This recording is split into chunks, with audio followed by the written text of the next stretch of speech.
স্ত্রী সহবাস বা স্বামী স্ত্রীর মেলামেশা মিলন এটা সওয়াবের কাজ, হালাল কাজ। তো এই কাজের ভিতরে উত্তেজনা বাড়ানোর জন্য একে অপরের বিভিন্ন অঙ্গ টাচ করা, স্পর্শ করা জায়েজ আছে। কিন্তু দেখুন, আল্লাহ সুবহানাহু ওয়া তাআলা মানুষকে হাত দিয়েছেন। মানুষ হাতের মাধ্যমে তার স্ত্রীকে উত্তেজনা বাড়ানোর জন্য তার হাত যথেষ্ট। আল্লাহ সুবহানাহু ওয়া তাআলা পশুকে হাত দেন নাই।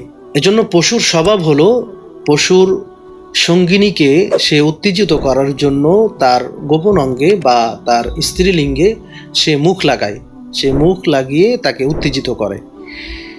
কিন্তু মানুষের ক্ষেত্রে এটা সম্পূর্ণ ভিন্ন ব্যাপার। আল্লাহ সুবহানাহু ওয়া তাআলা মানুষকে যখন মায়ের গর্ভে রেখেছেন, তখন মায়ের যে নাপাক রক্ত প্রতি মাসে মায়ের যে পিরিয়ড হতো, সেই মাসিকের রক্ত আল্লাহ তাআলা বন্ধ করে সন্তানের খাদ্য হিসেবে তার নাভির মাধ্যমে সন্তানের পাকস্থলীর ভিতরে বা সন্তানের পেটে ঢুকিয়েছেন।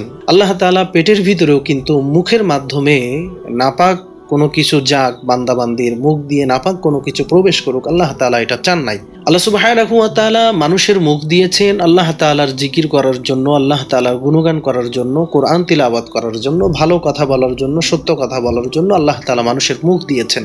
আর এই মুখে আল্লাহ সুবহানাহু ওয়া তাআলা নাপাক কোনো কিছুকে প্রবেশ করানোর জন্য নিষেধ করেছেন।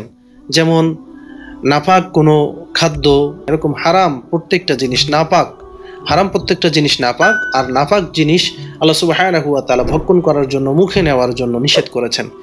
ঠিক তেমনিভাবে আমরা যখন স্ত্রী সহবাস করি, আমাদের স্ত্রীলিঙ্গ বা পুরুষ লিঙ্গ এখান থেকে যে উত্তেজনার কারণে যে পদার্থ বের হয়, এটা সম্পূর্ণ নাপাক। আর এই নাপাকটি আমরা যদি মুখে নেই, তাহলে আমরা একটি পশু সুলভ আচরণ করলাম। আর এই পশু সুলভ আচরণ করা অর্থাৎ নাপাক মুখে নেয়া জায়েজ নেই।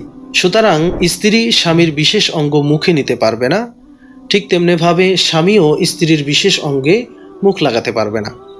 আশা করি আমরা সকলে বুঝতে পেরেছি। আল্লাহ সুবহানাহু ওয়া তাআলা এই নিকৃষ্ট কাজ থেকে, ঘৃণিত কাজ থেকে, এরকম পশু সুলভ কাজ থেকে আল্লাহ সুবহানাহু ওয়া তাআলা আমাদের সকলকে হেফাজত করুন, আমাদের সকলকে মেনে চলার তৌফিক দান করুন। আমিন।